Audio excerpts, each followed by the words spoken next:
All right, let me just say something about that real fast before we go back to the fast breaks. Because some of you just missed an opportunity right there. And this is something that happens in almost every team practice.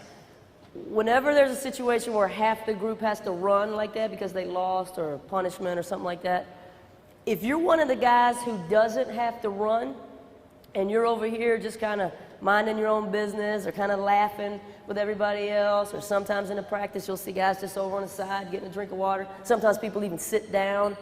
Well, first of all, always know that the people that are running don't want to run. Nobody wants to have to be the person that runs, or nobody wants to be part of the group that has to run.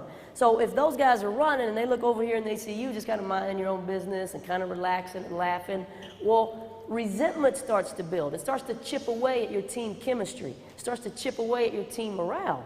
One very easy way to build team chemistry, to build team morale, is if you're one of the guys that doesn't have to run, be cheering for the ones that do have to run. Say their names, give them some encouragement, let them know you got their backs. That's an easy way to build team chemistry, build team morale, and some of you just missed an opportunity there.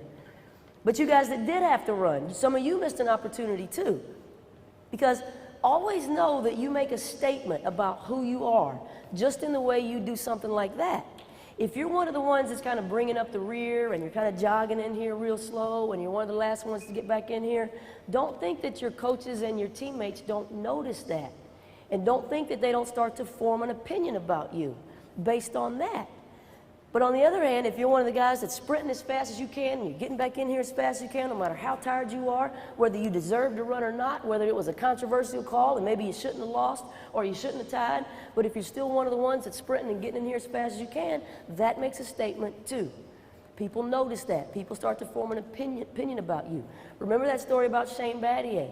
Remember how his coach Chris Collins said anytime they had to run a sprint in practice, Shane always came in first, and he wasn't the fastest guy on the team. But somehow or another, he just always managed to come in first, and his coaches never forgot that.